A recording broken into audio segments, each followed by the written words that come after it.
வணக்கம். இன்றைக்கி நம்ம மாங்காய் நம்ம செடியிலேருந்து அறுவடை பண்ண போகிறோம்.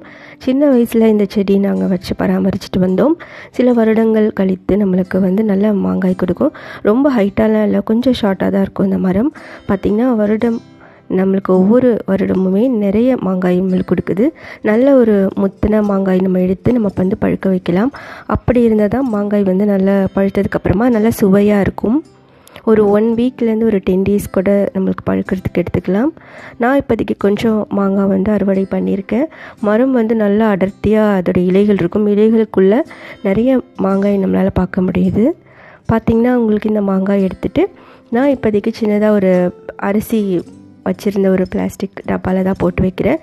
பட் நாங்கள் சின்ன வயசுலலாம் கார்ட்போர்ட் அட்டை இருந்துச்சுன்னா அதில் வைக்கோல் நிரப்பி அதில் ஒரு மாங்காயாக வச்சு திருப்பியும் வைக்கோல் வச்சு கவர் பண்ணி அப்படி தான் நாங்கள் பழுக்க வச்சோம். நல்லா முழுவதுமாக மஞ்சள் நிறமாக மாறி நல்லாவே பழுத்திருந்துச்சு.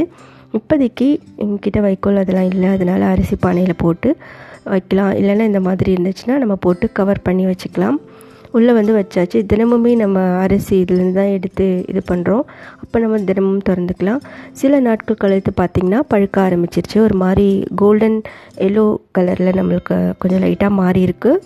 ரொம்பவே வாசமாக இருக்கும். பழுக்க ஆரம்பித்ததுக்கப்புறமா வாசம் அதிகமாக இருக்கும். இயற்கையான முறையில் நம்ம இந்த காய்கள் எடுத்து வீட்லேயும் நம்ம பழுக்க வச்சு நம்ம சாப்பிட்டுக்கலாம். மார்ச்லேருந்து ஒரு ஜூன் மாதம் வரைக்குமே நம்மளுக்கு கிடைக்கும்.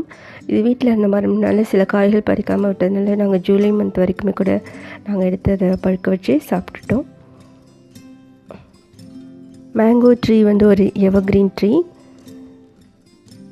எல்லாம் கொஞ்சம் பழுக்கட்டும், நல்லா நம்ம மூடி வச்சுருவோம். நல்லா நம்மளுக்கு பழுத்ததுக்கப்புறமா நம்ம எடுத்து இது பண்ணிக்கலாம். இப்போ நல்லா ஓரளவுக்கு பழுத்துருச்சு. செம்மையாக நல்ல ஒரு வாசம். இதை நம்ம கட் பண்ணி சாப்பிட்டுக்கலாம். நம்ம வேணும்னா கொட்டையை கூட நல்ல ஒரு ஹெல்தியான மாம்பழத்தில் இருக்க கொட்டையை நம்ம எடுத்து நம்ம அதை விதையாக கூட யூஸ் பண்ணிக்கலாம். வீடியோ வாட்ச் பண்ணதுக்கு நன்றி. தேங்க்யூ. பாய். Take care.